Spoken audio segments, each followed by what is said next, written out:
மக்களே, நீங்கள் ஓட்டு போட்டதன் விளைவு பாருங்க. இளைஞர்கள் எப்படி தாக்கப்படுறாங்க.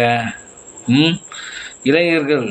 ஆனால் தமிழ்நாடு முதலமைச்சர் மிஸ்டர் விஜய் அவர்களே, நாட்களை எண்ணிக்கொள்ளுங்கள். உங்கள் ஆட்சி இந்த ஆதவர்ஜனாவும் கூட வைத்து கொண்டிருக்கிறீர்கள். உங்கள் ஆட்சி ஜென்சி கிட் மேலே நீங்கள் கைவிட்டு விட்டீர்கள். ஜென்சி கிட்ட உதயண்ணா தம்பின்னு சொன்ன ஒரு பையனை அடித்திருக்கிறீர்கள். இது உங்கள் வன்முறைக்கு ஒரு எச்சரிக்கை. இந்த மாதிரி உருட்டல் மிரட்டலுக்கெல்லாம் டிஎம்கே ஜென்சி கிட்டும் கலங்காது, டிஎம்கே காரனும் கலங்க மாட்டான்.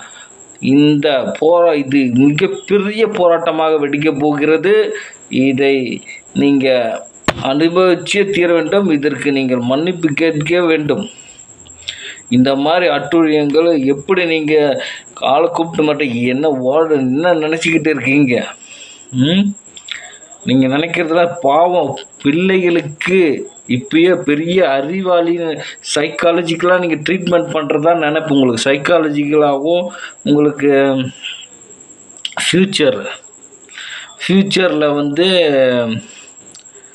உங்களுக்கு அந்த டெவலப்மெண்ட் பண்ணுறதாகவும் உங்களுக்கு நினப்பில் சிறு குழந்தைகளை கெடுத்து கொண்டு இருக்கிறீர்கள். தலைவர்கள் பக்கத்தில் உங்கள் ஃபோட்டோ வைக்க முயற்சிக்கிறீர்கள். குழந்தைகளை பலிக்கடா ஆக்கிறீர்கள். குழந்தைகளை வைத்து அரசியல் செய்கிறீர்கள். குழந்தைகளுக்கு பிறந்த நாளுக்கு ஒரு சாக்லேட்டு ஏதோ ஒன்று கொடுத்து விட்டு அனுப்புங்க.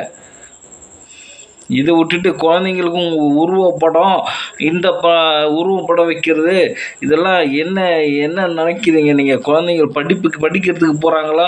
உங்கள் பாட்டு கேட்குறதுக்காகவும் உங்கள் புகழ பாடுறதுக்காகவும் போகிறாங்களா? ஜென்சி கிட்ஸ் கண்டிப்பாக இதை விட மாட்டார்கள். சட்ட ஒழுங்கு சரியில்லை. இது உங்களுக்கு மிக மிக ஆபத்தான விஷயம். நீங்கள் பண்ணது சட்ட ஒழுங்கு சரி கிடையாது.